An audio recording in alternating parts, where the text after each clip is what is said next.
Hi, and welcome to the Alice Chin podcast. I'm with Alice Chin again. We're covering 2 years in one. And the reason why we're doing this is we just came off a current event episode with regards to the current affairs with bidding wars, the actual Iran war. And now we're going to get into 2024 because there was some more stuff happening behind the scenes that a lot of people really didn't talk about internally to the external. They couldn't. So Alice is going to unpack 2024 and 2025 and just let's go. Let's go. Sounds good. Yeah. So let's start with 24, right? Okay. So it seems like eons ago, but it really wasn't, right? And so at the end of 24, so I think it was in August, there was a lawsuit that was finally kind of, it came to a head, so to speak, in August of that year. And it was a major multi-company lawsuit that had to do with real estate. And the crux of the lawsuit was that home sellers felt that they overpaid their agents at the time, okay?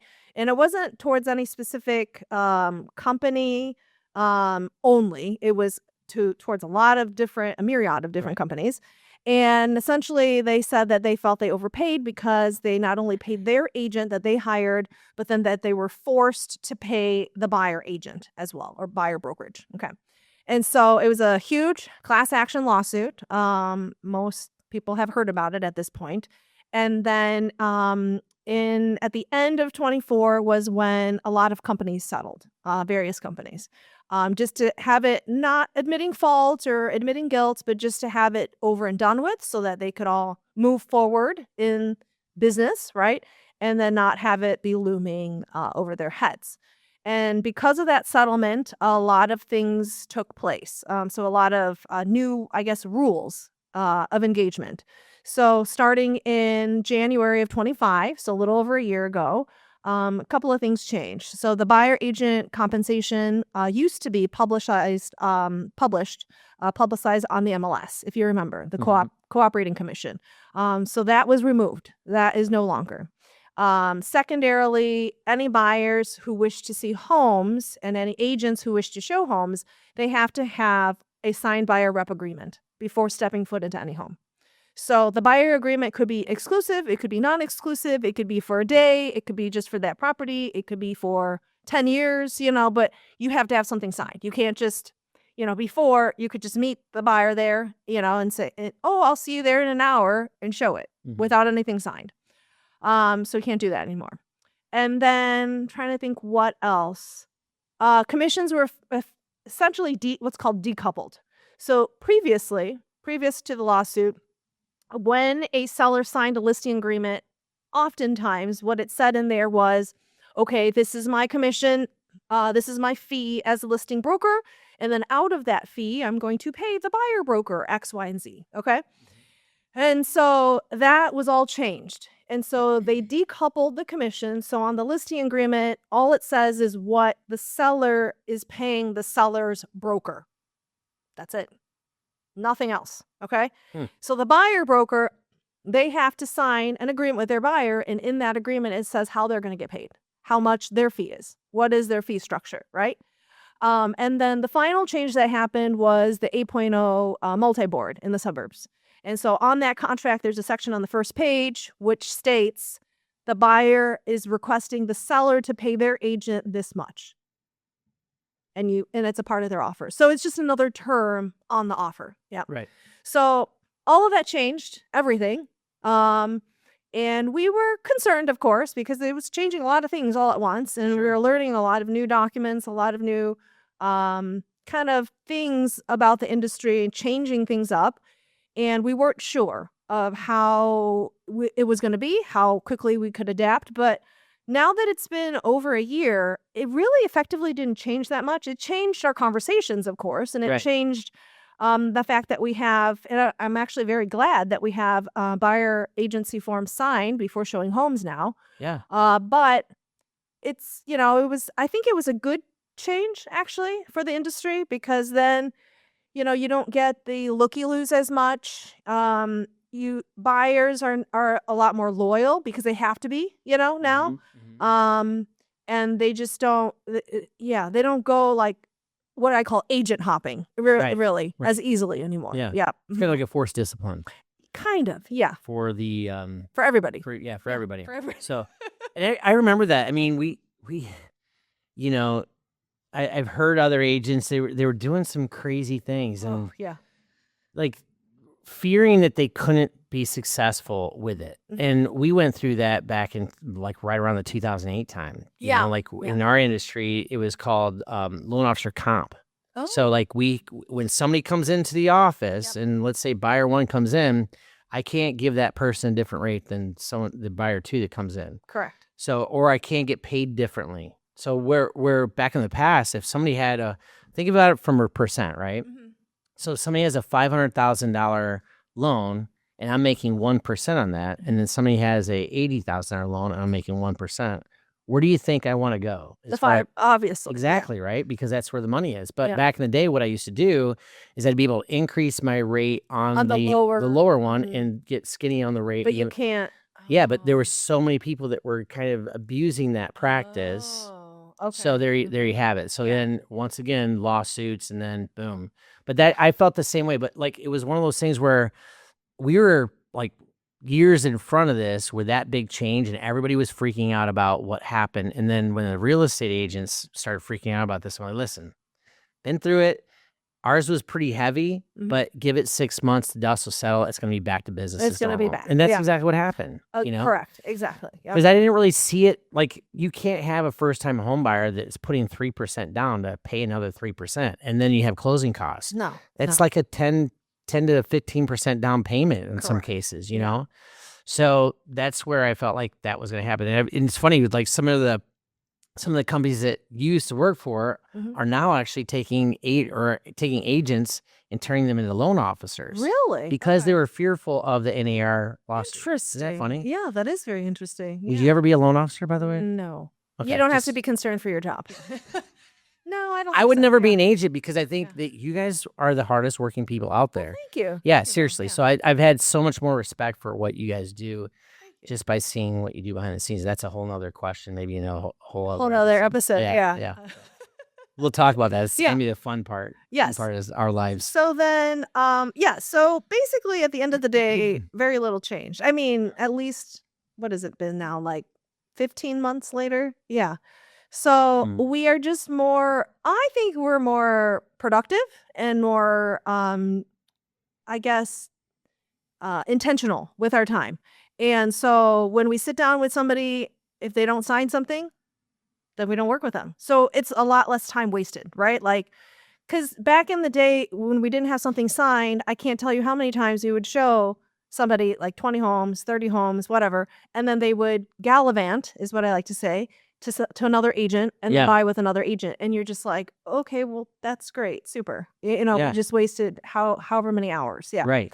So now it's a lot harder. I'm not saying it's impossible, but it is a lot harder to cheat, because we have a signed agreement now. Right. Yeah. Right. So Yeah, that's huge. I mean, one of the things we used to do back in the past would be taking, when I first got in the industry in 98, we'd take an appraisal up front and also 1% rate lock fee. Really? Yeah. Okay. So we'd have to take that up front. You don't do that anymore? No. It's, we do take an appraisal. And so I always feel like if you get the commitment from somebody Yeah. financially, If they have some skin in the game. yeah. Right? And this is it's a signature. And obviously, like at the end of the day, are you going to go really, really kind of conjure up a big lawsuit on one buyer? No. Probably not. But Realistically, it does show that there's a commitment there. They're committing. Exactly. Yeah. You're having the communication up front, so Yeah. they're not going to walk on you. Correct. Yeah. So that's great. Yeah. So that's kind of how we've changed things. And then so far this year, not much has changed, in terms of the agreements. But there was a lot of change for a while. Yeah. Mhm. What about was there any other were there other lawsuits that were happening at the same time or There were, yeah, but not as big. So there were, what was it, buyer lawsuits, floating around, and I think there is one right now, actually, Yeah. where I think the basis of the lawsuit was that it wasn't explained to them how their agent was getting paid or compensated. And again, they feel like maybe they were at a disadvantage or because of their agent that they chose or the Yeah. brokerage that they chose. Yeah. And so I think it's just going to be lawsuits all around for a little while. Yeah, unfortunately. Well, you see a couple of things that increase when you have hard times. Like let's just be honest, we had 410,000 loan officers in 2021. Now we have 69,000. Mm-hmm. Last year, we had 1.3 million real estate agents. 923,000 of those didn't sell one home. So it's not easy, Holy to say the moly. least. Yeah. So when you have that happening, a couple things happen. People go after money in other ways, Oh, yeah. which would be lawsuits. Yeah. And then fraud ticks up. We have a lot of fraud that pops up Jeez. in this area too. So we're seeing a lot of occupancy fraud. Wow. Yeah, believe Okay. it or not. So people saying that they're going to occupy property, but then they have no intention of doing so. Yep. So that happens. I mean, we're catching that all over the place. So we see this stuff rise up. But I mean, at the end of the day, integrity is everything, and how you run your business is the utmost importance. Absolutely. When you're understanding these laws and how the lawsuits actually play out. Yeah. And if that's one of those things where you can also look at the documents. You have 14 pages. How many? 14 pages now. 14 pages. And how many pages do you think we have in the lending world?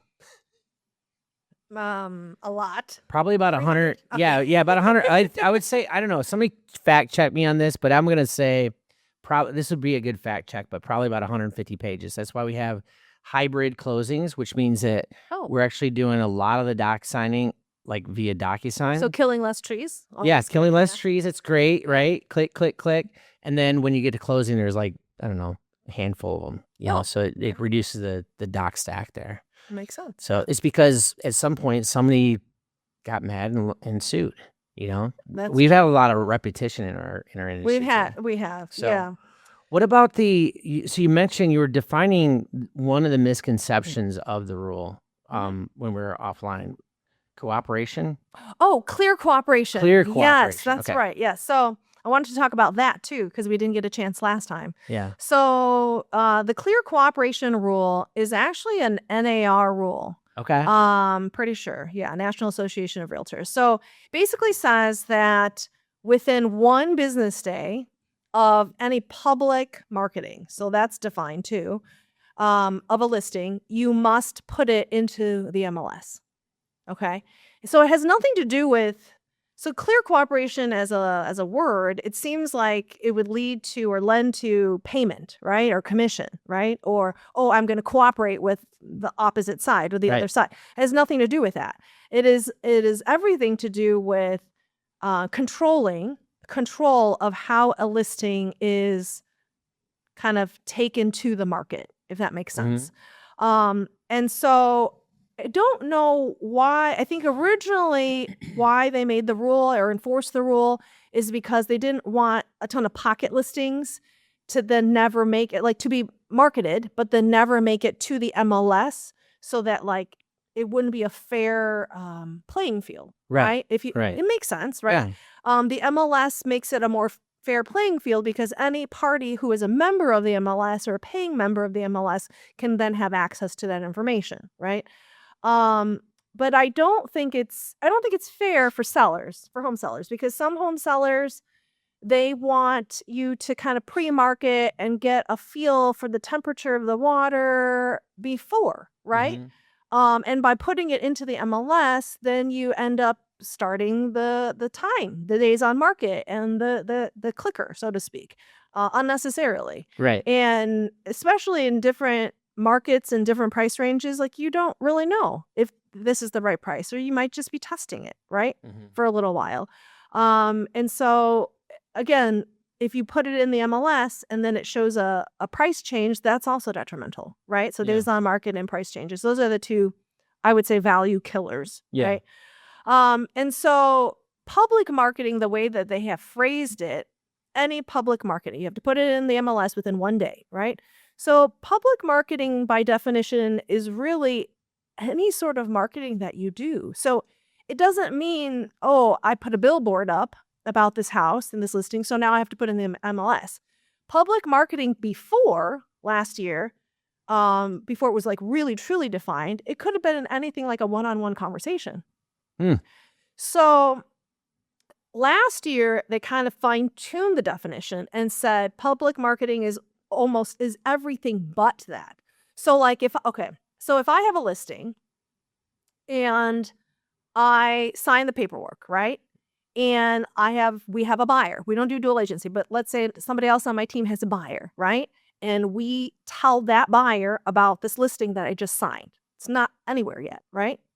That's one-on-one communication. So then it's precluded. It's excluded, I should say, from the public marketing aspect of the rule, right? Mhm. But anything else. So like if I do a post on Facebook in my story about, oh, this is coming soon, I just signed the paperwork today, that's public marketing. And so I better based on the current rule, I better have that listing in the MLS, at least in the private listing network, within a day. Okay. Otherwise, I will get fined. Wow. Okay. I didn't realize that. Yeah, that's very strict.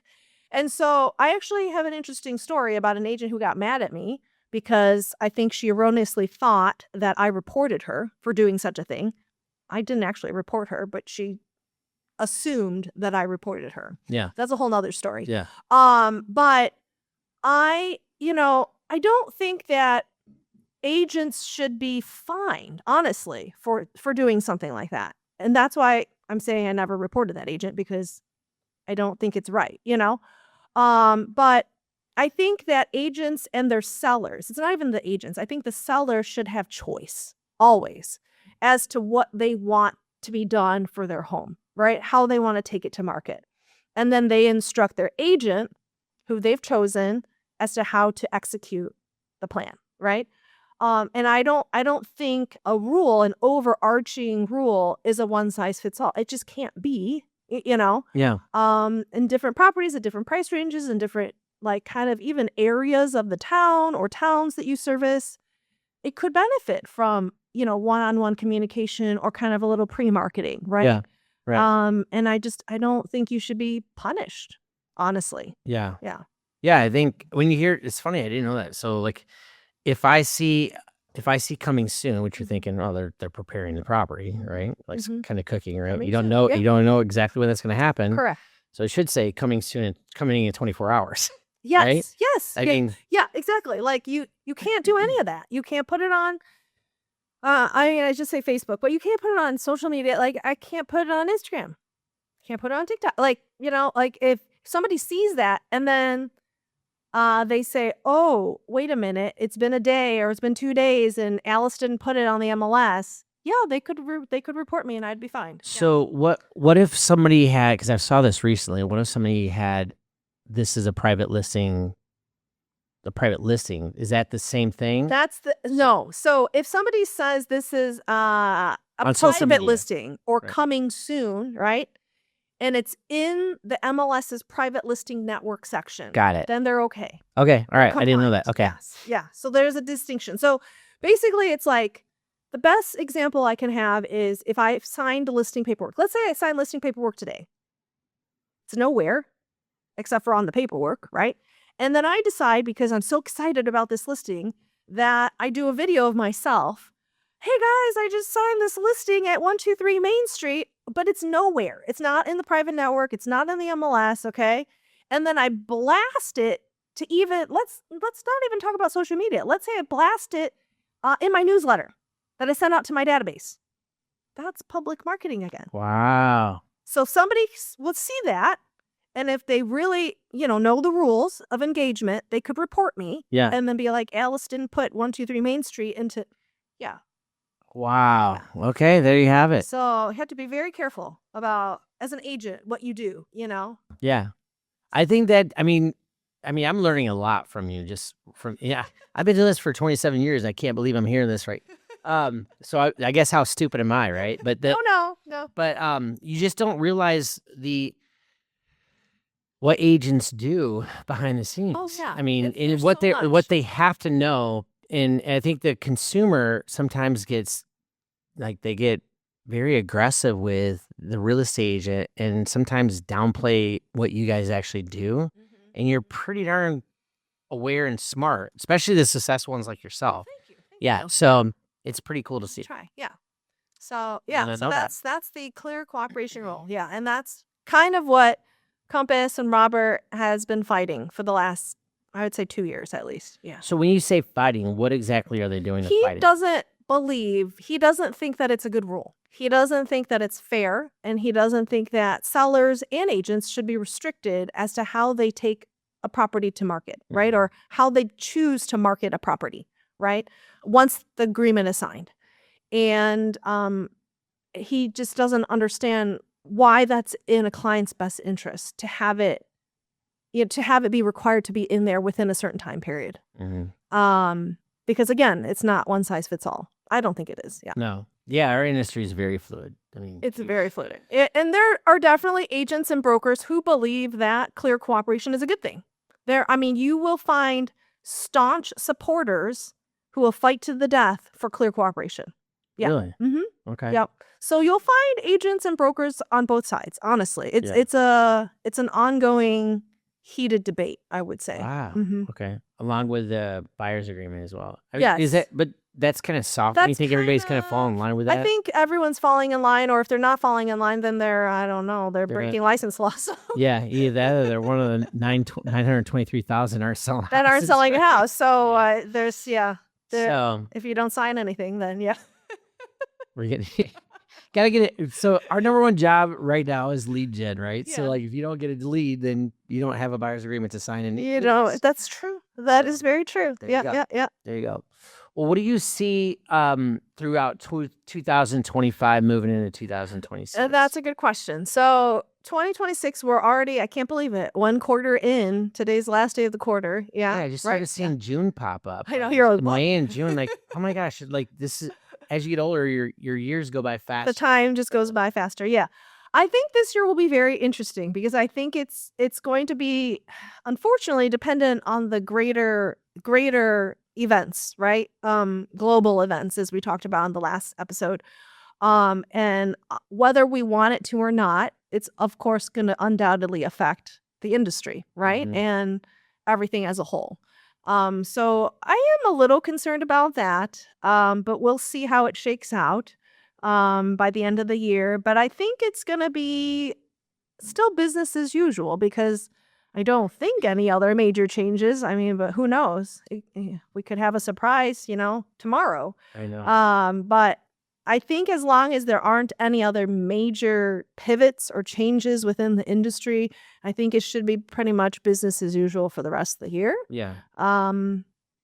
And I think that it'll be very interesting because this quarter has been very eventful in our industry as far as the kind of the war, the company wars and like who's aligning with who and things like Yeah, that. So A lot of hopefully moving parts. a lot of moving parts, and hopefully like it's quiet for a little while because I don't know. It seemed like every day there was like something new, and I'm like, okay, I can't take this anymore. You too? Yes. Perfect. I'm Just- not alone. Just everybody pick their sides and just stay there. I'm just Yeah. kidding. Yeah. But yeah, assuming nothing major happens, I think it'll just hopefully just be business as usual. Yeah. And I personally, without getting political with any, because obviously we don't want to go there either, but I think it could be a knee-jerk reaction with what's going on globally. Yeah.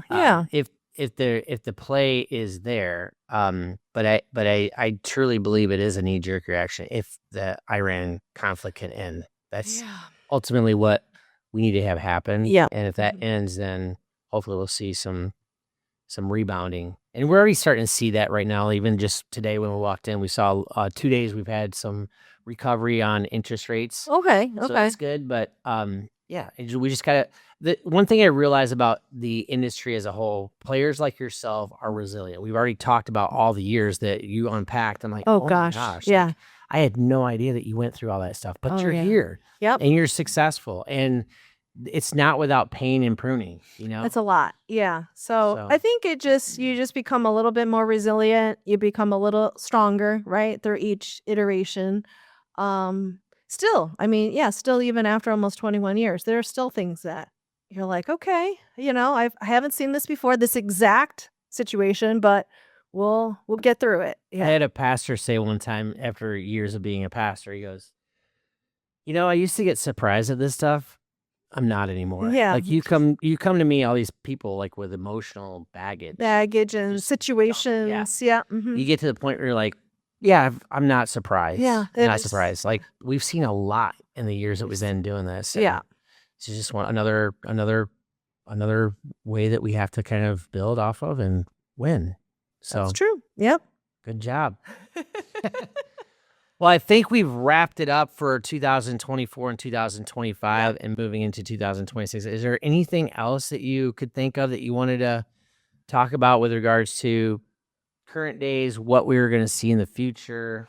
I think that, yes, I do think that kind of a foreboding of what's going to happen, maybe not this year, but like in the couple of years to come, is as the market starts to, because the market, as you know, the real estate market always ebbs and flows, right? So Right. we've had this super strong sellers market for now 6 years, right? Wow. Going on 7 Yeah. almost.